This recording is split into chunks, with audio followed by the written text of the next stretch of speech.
I don't know where you get your news from. It could be the internet, it could be TV, or maybe you're one of those rare people who still gets their news from a newspaper. But today is Easter Sunday, and Easter is pretty big news. It's a big news story. It's all about the resurrection of Jesus, and that is kind of big news when someone comes back from the dead. That is why Easter is usually a big Sunday, because it's big news.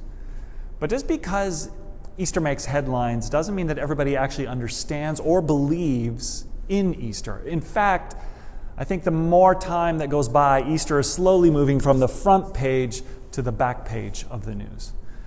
The resurrection of Jesus is still newsworthy, but most people, I would say even Christians, have this very big question in their heads about Easter. And here's the question.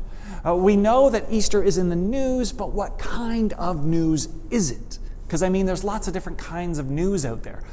For example, is the story of Easter real news or is it fake news? Right? That's one question. Is this fact we're dealing with or fiction? A second question we have about this news of Easter is Easter hard news or is it soft news, right? Is it a world event that affects me, hard news, or is it just something in the lifestyle section of the paper, right? Soft news. And the third question we have about the news of Easter is this: is Easter good news or is it bad news? So in the next few minutes, I want to try to answer some of these questions. I want to ask, is Easter real news or fake news? Is Easter hard news or soft news? And is Easter good news or bad news? Let's start first of all with the question. Is the news of Easter real news or fake news?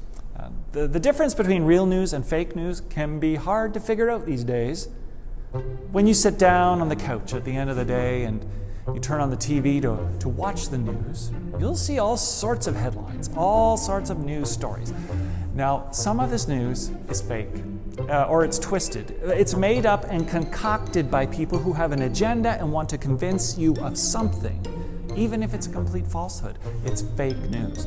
But if you flip the channel, on the other hand, you could come across a different news station. And the news there might be real news, actual reporting of the facts done by news reporters that are trying to tell you the truth of something that happened, to give you a real picture of world events. These days, the only way to tell the real news from the fake news is to do a little fact checking. You have to do your own research, you've got to do your homework and figure out if what you are watching is reliable reporting. Now, when you first hear about Easter, it sounds like fake news. It sounds like a myth. Come on, man. A man was tortured, somebody got executed 2,000 years ago, and they came back to life after 2 days. That sounds like National Enquirer stuff, right? Fake news. But when we do some fact checking, we actually discover there is a real story here. The first fact you can check is the timing of the story. If there was a big time gap between the resurrection and the first time anybody wrote down about the resurrection, then that means there's a big likelihood that somebody could have messed with the story or it got twisted over time. But that time gap just isn't big enough. It turns out the Gospels came just 50 years after Jesus' death, and some of Paul's letters were written just 20 years after his death. And there are parts of Paul's letters that reference the resurrection that date to just a few years after his death. That's like a newsflash in ancient terms. So that's just not enough time for a myth to develop. So the second fact you can check, though, are the witnesses in the story. I think most religions get their start when someone says, hey, everybody, God spoke to me. It was just me. I was alone. It was in private. And nobody else heard it. And you're going to have to trust me. I've got a new religion. But the resurrection of Jesus was different. The risen Jesus was seen by hundreds of people in the days following the resurrection. You didn't have to take one person's word for it. You could go interview any of these witnesses. They were still hanging around. Third fact you could check are the details of the story. Is there anything interesting about the details? Are they reliable? Well, here's one detail. Did you notice how that the first witnesses of the resurrection were women? In that society, women had such low status that their testimony didn't even count in court. So if you were trying to make up a convincing fake news story, why would you make women your first eyewitnesses? That wouldn't really help your case. So the only plausible reason for including these women is that that's what really happened. And we're not making up this story. This is just the truth. And then the fourth fact you can check is the form of the story. Some people, I would say even some churches, would say, no, this isn't a literal story of the resurrection. It's a myth. It's a great myth. It's a myth you should live by. But actually do a little fact checking and you'll see the Gospels don't fit with styles of myths and legends. Ancient myths don't sound like this. Ancient myths don't look like this. It reads like news, not a myth. Take C.S. Lewis, for example. He says, I have been reading poems, romance, vision literature, legends, myths all my life. I know what they are like. I know that not one of them is like this. He goes on to say that this reads more like reporting than myth. So, if you do some fact checking, and goodness, that was just scraping the surface, I really want to encourage you, go do your own fact checking, read and search. What you will find is that this news, this big news of Easter, is real news. It's not fake news. It's real news. It's not a myth. It's not made up.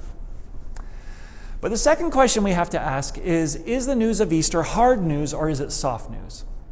Now, if something is hard news, it means it is an important event that is going to impact your life. Something has happened. Something's happened in the world, or something's happening. Something's changed. It matters. Soft news, though, is more like advice, entertainment, arts and culture. So if you flipped open your newspaper, you'll notice the newspaper has sections, and there are definitely sections that are all about hard news. Taxes are going up, right? Vaccines are rolling out. 2 countries declare war, or workers are going on strike. These are announcements. They're important events that make a difference in your life. But the newspaper also has this other section that's full of soft news. Here's what the latest fashions are, or here's how you can change your mood, or how can I lose weight? Is it okay to wear my pajamas all day? This stuff's barely news. It's just really how you should live your life. It's like John Tesh soft news stuff. So what kind of news is Easter? Is it hard news or soft news? The clear answer is this. Easter is hard news. It's an announcement of something that happened, something of great significance for everybody. The Greeks had a word for hard news, the Greek word Kerygma. In those days, if something really important happened, a town crier might run into your village or into your town or your city and make an announcement, a proclamation, a Kerygma. A new king is on the throne. A great military battle has been won. Rome has burned to the ground, right? They might even post a placard right there in the town square so people could read it because this was important. It concerned everybody. It was an announcement you needed to know. It was going to change your life. A town crier would not come in and tell you, these are the latest fashions, or this is how you can lose weight, or let me tell you how you can sleep better.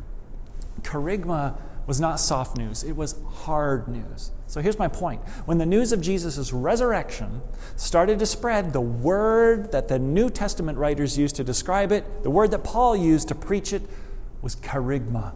This is hard news. Something has happened. I'm not here, Paul said, to give you advice on how to live your life. I'm here to tell you that the man Jesus was crucified and buried, and he has risen to life again. And he's appeared to many people. Now, most world religions are based on soft news. They just want to tell you how to live your life. And it actually pains me to say that a lot of churches believe that all we have to offer is soft news. How to live our life, how to have more peace, how to be a better person. They've reduced Christianity just to a set of teachings or a philosophy for living. But that is not the hard news of Easter. And that message could never could have accounted for the growth and the explosion of the church. I mean, Mary Magdalene did not rush back from the tomb and tell the disciples, guess what? I've found a way to have peace in my life. Or guess what? I've discovered the way to reduce stress in my life. No, she ran back and said, guys, Jesus is alive. I've spoken to him. I've seen him. This changes everything. Now, of course, it's true the resurrection will transform your mood and your lifestyle and your decisions. That's true. But the announcement itself was hard news. Something has changed. Something has happened. And it affects everything. It affects you. It affects me. Jesus is alive. That brings us to the third and the final question.